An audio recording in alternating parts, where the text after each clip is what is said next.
अस्सलाम वालेकुम जी। ये जो बाइक आप देख रहे हैं, मेरा कैमरामैन दिखाएगा ये आपके सामने क्या लगा हुआ है। ये एक मुख्तलिफ चीज़ है जो इस बाइक में लगी हुई है। नॉर्मल जो बाइक आप देखते हैं उस पर कुछ मुख्तलिफ चीज़ लगी होती है जिसको पेट्रोल इंजन कहते हैं। तो इसका जो इंजन है ये इसका मेन इंजन इसको बोलते हैं, क्योंकि सारी ताकत और सारी पावर इस चीज़ के अंदर होती है। क्योंकि इसमें आपको सलेंसर नहीं मिलेगा और गरारी सेट भी नहीं मिलेगा, पूरे का पूरा इंजन नहीं मिलेगा। तो बहुत से भाई ये सवाल करते हैं कि अगर इसका इंजन ख़राब हो जाएगा तो कहाँ से बनेगा, यानी इसके अंदर सलेंसर नहीं है, किक नहीं है, गेयर नहीं है। भाई इसके अंदर कोई चीज़ भी नहीं है, ये एक इलेक्ट्रिक बाइक है। सिंपल यहाँ पर इसकी बैटरी रखी हुई हैं और ये इसकी मोटर है। सारा का सारा सेटअप यही है। इसके अंदर कोई से किस्म की ट्यूनिंग की ज़रूरत नहीं, मोबाइल की ज़रूरत नहीं। थंबनेल में जो कुछ भी आपने देखा है पूरा इंजन का सेटअप नहीं है। इसको ना फिल्टर की ज़रूरत है, ना मोबाइल की ज़रूरत है, ना इसको प्लग की ज़रूरत है, ना गरारी सेट की ज़रूरत है, ना सिलेंसर की ज़रूरत है।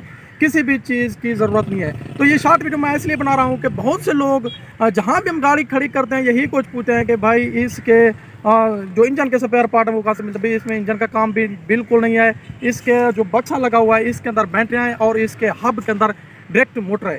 तो ना ही इसके अंदर गरारी सेट का काम है, ना ही सिलेंसर का, ना ही मोबाइल का।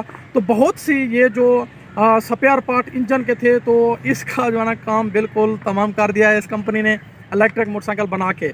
तो ये थी आज की शॉर्ट वीडियो जिसमें इंफॉर्मेशन ये देना चाहते थे कि ये एक इलेक्ट्रिक बाइक है। इसमें आप ये सोच लें जो भी चीज़ इंजन में इस्तेमाल होती है इसके अंदर इंजन नहीं है, इसलिए इसकी आवाज़ बिल्कुल आपको नहीं मिलेगी। इसमें सिलेंसर भी बिल्कुल नहीं है और गरारी सेट भी नहीं है।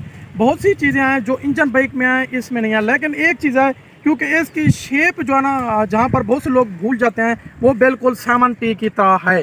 क्योंकि इसकी जो टैंकी है, हैंडल है, लाइट, टायर वगैरह और इसके अंदर इशारे, ये जो सेटअप है इसका तो ये 7T की तरह है। इसलिए बहुत से लोग भूल के उनके जहन में जो इंजन वाली बाइक होती है उसका खाका खड़ा होता है कि फिर वो पूछ लेते हैं कि इसका सिलेंसर क्या है, गराज से। उनका कसूर नहीं है, क्योंकि इसकी शेप अगर थोड़ी सी मुख्तलिफ होती तो बहुत से लोग ये सवाल ना करते। तो ये थी आज की शॉर्ट वीडियो। मिलते हैं अगली वीडियो में, तब तक के लिए अल्लाह हाफिज़।